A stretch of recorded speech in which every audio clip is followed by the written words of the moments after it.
Welcome to the Magic Lighthouse podcast. For those of us who are aware that we are spiritual beings having a human experience, the Magic Lighthouse is your mystical pit stop, your spiritual tune-up, your place to pause, reflect, and realign with the next phase of our journey. Join me, Violet Conce, on this adventure to harmonize and amplify the light within ourselves and each other as we raise the consciousness of the planet, one conversation at a time. Thank you for being here and sharing your light with us. Enjoy. Hi there. I'm super excited to share our next guest with you, who is a psychic energy healer. But before we do that, I want to go over a few things with you. First, we launched our website. Yay! It's themagiclighthouse.com. Check it out. Drop us your email address if you want to be notified of events, podcast episodes, and other cool things that we are doing. On the website, you'll see a few of our current offerings. First is a delicious group-supported Reiki and Theta healing energy event to help you clear out the old and align to your highest good. I co-lead with my friend and partner, Elizabeth Williams, who is an epic Theta healer and all-around beautiful person. The group healing is held online through Zoom on February 21st from 1 p.m. to 2:30 p.m. Pacific Standard Time. It's a Sunday. Join us for 90 minutes of high-powered, sacredly held healing space for you to create all that your soul desires into this new year and beyond. We do this group healing every month, and this month's theme, February, is releasing anything in the way of loving ourselves fully and calling in deep self-love that radiates into every corner of our lives. Sounds delicious, right? You can sign up on our new website, themagiclighthouse.com. Tickets are $22 until February 7th and $28 after that. So hurry up and get your ticket today. Do it now. You will be so glad you did. Secondly, on the website, I'm offering distance healing Reiki sessions at a very special rate. Normally, they are $99 per one-on-one session, and right now, through the end of Valentine's Day, you can book your session with me for only $36 per person. I would love to work with you. Third note, if you want to connect with us on Instagram, follow us at themagiclighthouse.com. We do free meditations with Elizabeth at 9 a.m. Pacific Standard Time every Tuesday on her page at A Little Bit Joy, spelled out ALILBITJOY. If you follow either one of us or both of us on Instagram, you will be notified when we are live. It's really powerful to start your morning in meditation, and we'd love to do that with you. That's all for this update. Thanks so much for your support. And if you feel called to connect, attend our healing event, or just want to reach out, go to our website. You can put this podcast on pause, go to www.themagiclighthouse.com, and take the action you feel called to take, and we'll see you back in a minute. Thanks again. I hope you enjoy this interview with magical Skye Quinonez. And also, just as a disclaimer, we touch on some potentially disturbing topics during the first part of the episode, just as a little background. So listener discretion is advised. Thank you so much. Hello and welcome back, everybody. I'm here with Skye for this episode. Skye, how do you pronounce your last name again? Quinonez. Quinonez. That's such a beautiful last name. Thank you. It means workers in the field, actually. Oh, yeah. Wow. Yeah. That's beautiful. What culture is that from? My father's from Mexico. So they are first generation American here. So moved here. Mm-hmm. Beautiful. Yeah. What's your mom? Where's your mom from? She's Utah. She was born here. They're the English roots, from England and Dutch, all the Holland. So very white, and my dad's the Mexican. We also have like Native American and French in us too. So I'm from all the places. Very cool. Very well-rounded. Mm-hmm. So Skye, everybody that's listening, Skye is a very special lady, very cool. I've literally only known her for a few weeks, since before New Year's, and it's January 17th. So maybe 20 days. And it's been one of those like soul connections, which I have a lot of those. And this is like another one that just like blows my mind to how connected I feel. And I feel like a lot of people that know her feel that connection too.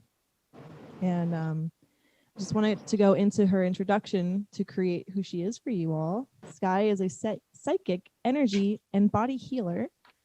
About 8 years ago, she had a vision that she would be opening up a place of healing, and as of August 2020, it has finally come to fruition. She has dedicated her life to discover healing tools to help those in need. Why? Her passion came from her own healing journey. She was diagnosed with an autoimmune disease called alopecia at the age of 13. She has been studying the body ever since. She's now 32. No doctors could tell her why she had alopecia, so she took matters into her own hands. This began her spiritual journey to find the reason why. She looked at the emotional mind, the health of the body, energy, the soul, the ancestral links, past lives, and the God contract. Throughout all of her studies, she started to find answers that finally gave her closure to this mystery. And now I was reading it in first person, converting it to second person. And now she wants to give these tools to our tribe. It is her hope that we all can have deep healing and experience closure to these shadowed parts of ourselves. So what was it like hearing your intro spoken through my voice? It feels, wow, like it's real. This whole thing, this whole process of opening up my story, like a part of it when I had wrote, like God told me I had to prep for, podcast itself. And so just to hear it, I'm kind of feeling the completion of God in a way for me, and purpose. Because when God gives us a purpose, sometimes it takes years and years and years and years for it to unfold itself. And now I'm just thinking, oh my gosh, it's here. It's happening. This is crazy. And it's with Violet. And I feel that same bond, like I've known you before in this contract. So I'm so happy it's you reading it and that I'm here with you. Mm-hmm. Yeah, I'm so honored to have you on. It's just such a privilege, and I'm super excited for this conversation. So before we go into the conversation itself, let's take a couple moments, not a couple minutes, couple moments, to just breathe and just like get into a nice relaxed state and synchronize our energies with each other and the listeners. So yeah, how does that sound? Perfect. Okay, cool. So I want you to get comfortable, and listeners, if you're driving, please keep your eyes open, but just, remain focused. And anybody, if you're able to, just find a comfortable seated position and sit up if that feels good for you. Close your eyes. Take a deep breath in as you hold it at the top. And then let it out with a sigh. You can put your hand on your belly. You take another deep breath in, holding it at the top.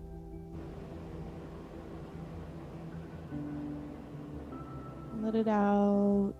And you can no longer hold it with a sigh. If you feel like your body wants to move and wiggle around, let your body just sway as you take another deep breath in.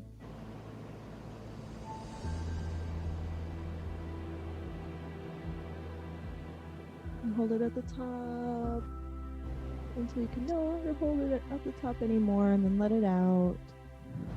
And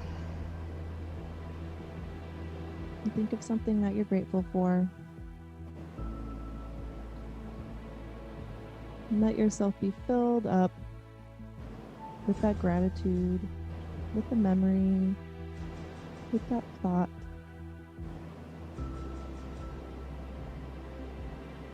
And take our last deep breath together here. In.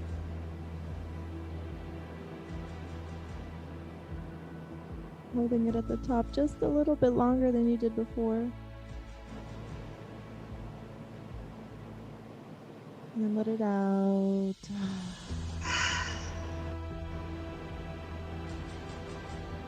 Now blink your eyes open. Maybe get present back into the room. Maybe feel your legs, feel the table, feel the chair, wherever you're sitting.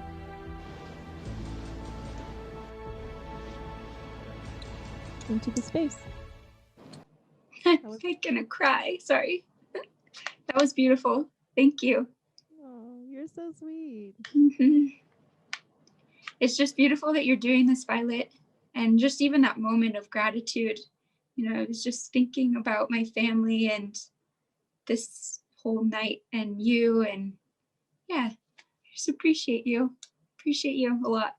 Thank you. That means a lot, and I appreciate you a lot too. Mm-hmm. Thank you for everything that you've already done for me and my family.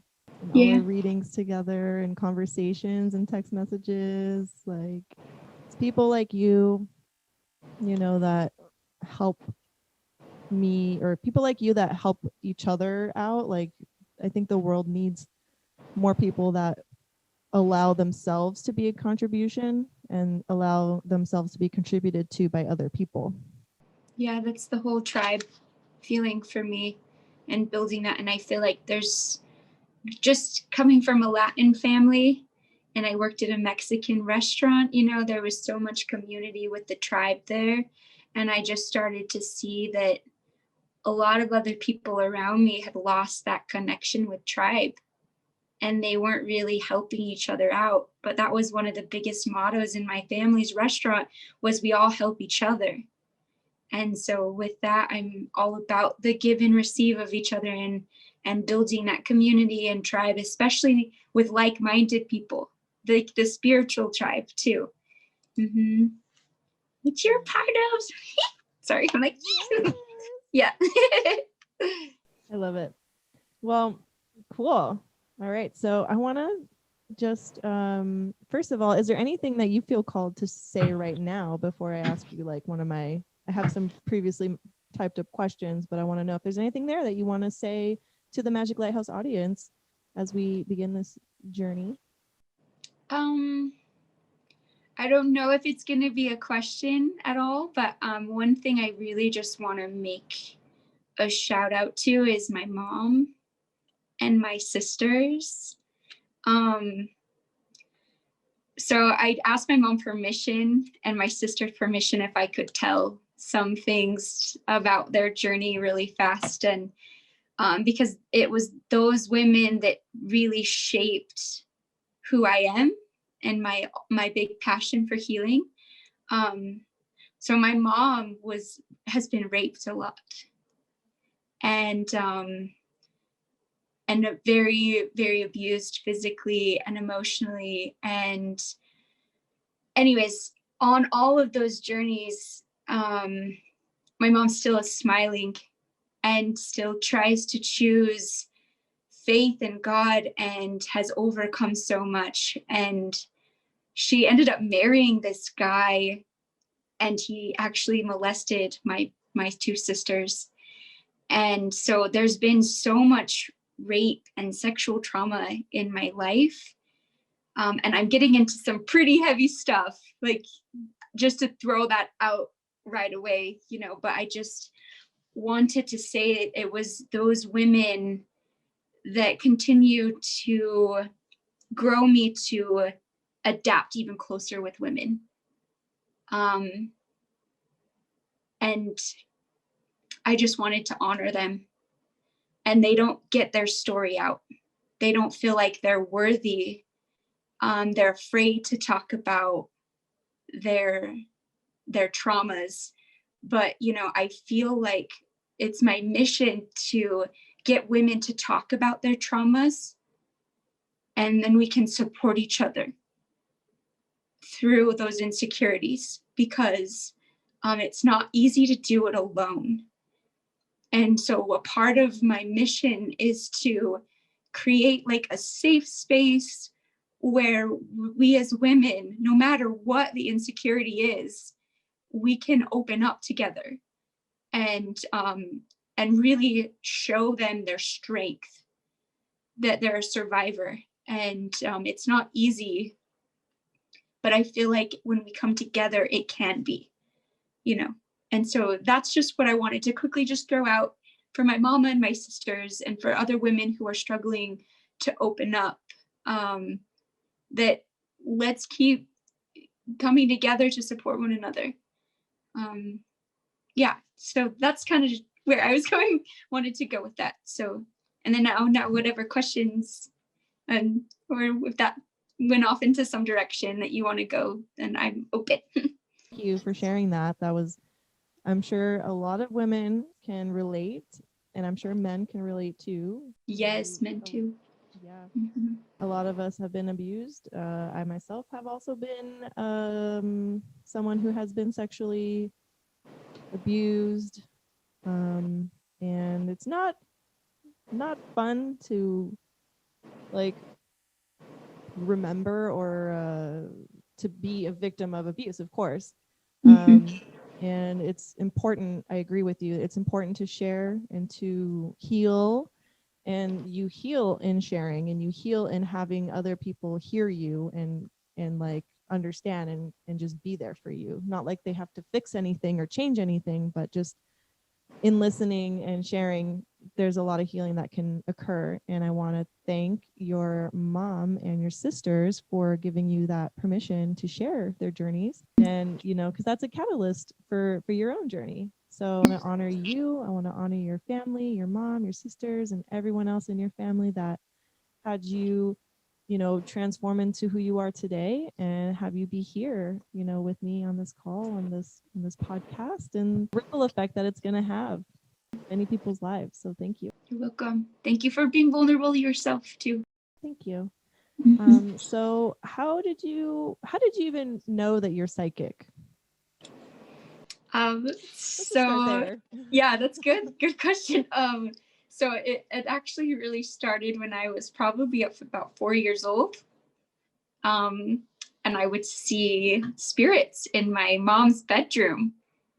And I was like, am I making this up? Am I making this up? And then throughout my life, I would have these moments where I would, you know, I remember my, like, I think it was my elementary school 5th grade teacher, was preschool teacher.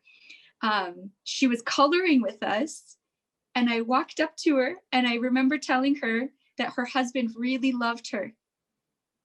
And she just started sobbing. And she had said, my husband's dead. And I just remember that moment actually traumatized me. And I was thinking, oh, maybe I shouldn't like say these things because my teacher's now crying. So I kind of shut it off for a really long time because it creeped me out.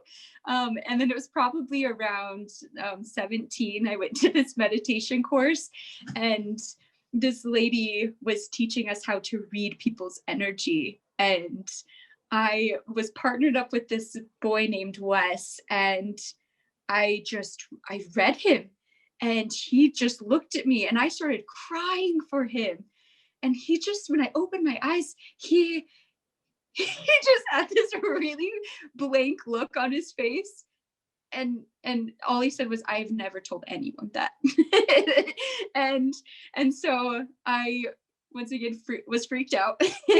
And but that's really opened it up again. And then I just started to kind of question that field a little bit more. And then I had I think it was my very first angel reading. And she told me, you're going to be doing this. And this is how you need to start practicing. You need to get an angel deck and just start reading on your friends and family. And I just started, and it blossomed. And that was probably almost 10 years ago. So yeah, it was fun. That's awesome. So one of the things that really stands out to you is like when you get on a call with Skye, like there's like maybe a hello, and then it's like this and this, and your ancestors want you to know this, and God wants you to know this, and here's this thing, and it's like, whoa, this is so much, but it's so good and juicy. And it's like, oh my goodness, I never told anybody about this thing, but she's telling me that my ancestors think I should do this thing. So great. It's just like so many, everything like hit the nail on the head as far as if it resonated with me, or like it's been something that I'm thinking about, and you're just like, yeah, you should do this thing, or this thing, maybe you should take a break from that. So how did you study, or how did you practice and learn, like I the story of or the recounting of like how you kind of awoke into your psychic abilities, but like I want to know more about harnessing and studying. Yeah, I love that. I know, trying to recently someone has asked me how do you do this, right? So I've been trying to, break it down in steps for people. That fast pace, right, that I go on. I know this is so silly, but I've always loved the idea of Jesus and him being able to just touch someone and instantly they're healed, So one of my secret motivations was to have these quick healing sessions.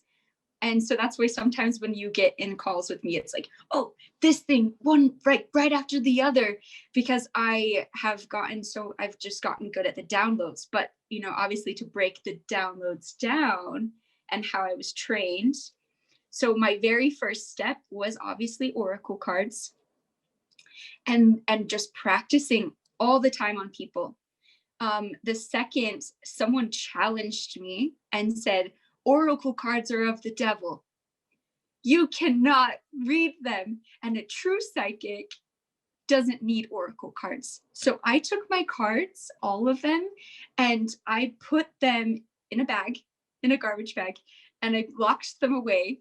And then I started to practice reading on friends and family.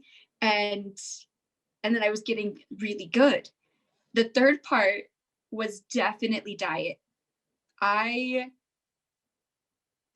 found out, there's certain chemicals in the food that block your third eye frequency. And when I heard that, I was thinking like, oh, those jerks, like I was all rebellious against the food company.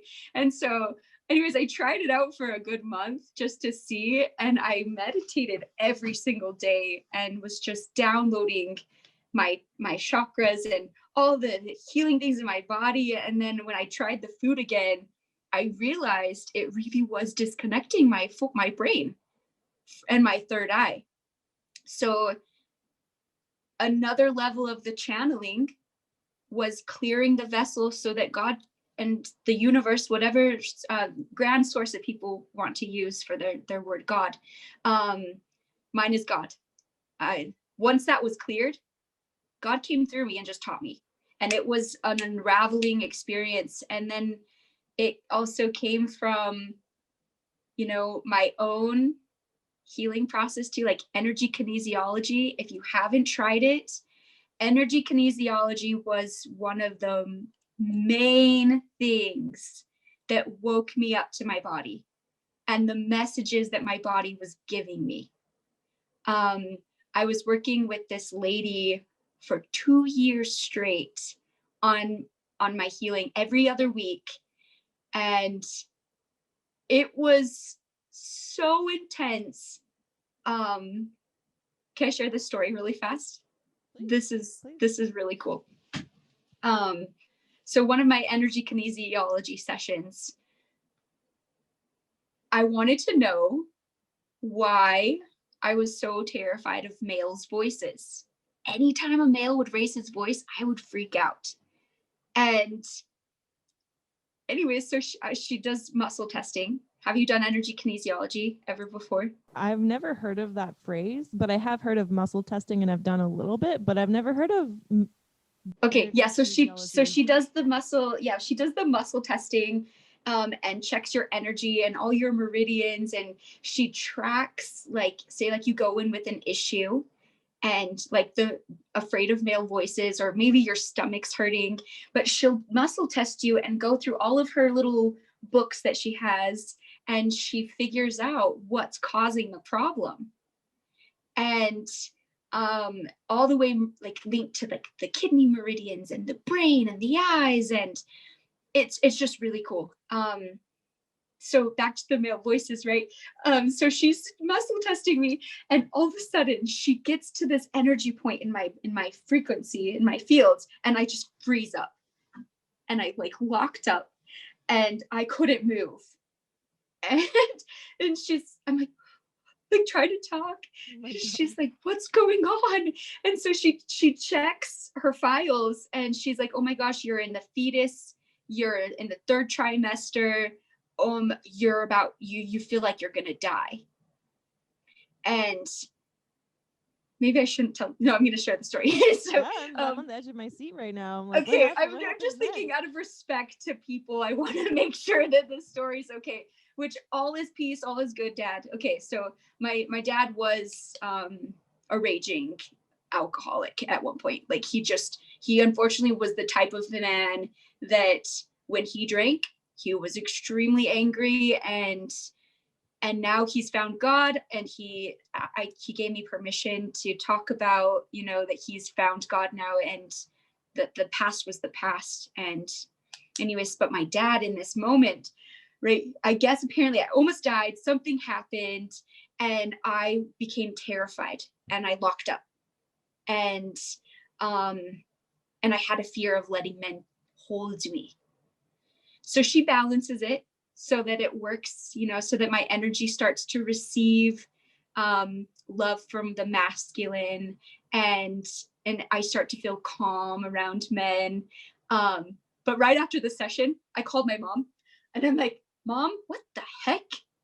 What happened to me during this trimester? And like going on the details of this lady. And she's like, what the heck? Who told you that? I've never told anyone this situation. And I'm like, Mom, well, my freaking fetus remembers, and my nervous system remembers. And that's when I realized that, oh, wow, this psychic stuff is real. So much that this woman read the energy of my own body, right? So that was just like one of the scenarios in this magical 2-year healing journey with energy kinesiology. And the very last session, my body was so in rhythm of its language that I knew that it was like my last session, right? I could feel it in my core. And she tells me towards the end, she's like, Skye, I'm sorry, but I'm moving back. This is going to be our last session. Right. And so that's when another awakening moment that, okay, the body knows. So with that, I started to read bodies, and that teaching that was the self-healing, but it became a teaching, really crossed over into my psychic readings. And then I started to, I wanted to heal myself so badly that healing practices became obsessive. For more guided meditations, soulful conversations, and conscious content launched weekly, please follow the Magic Lighthouse wherever you listen to podcasts.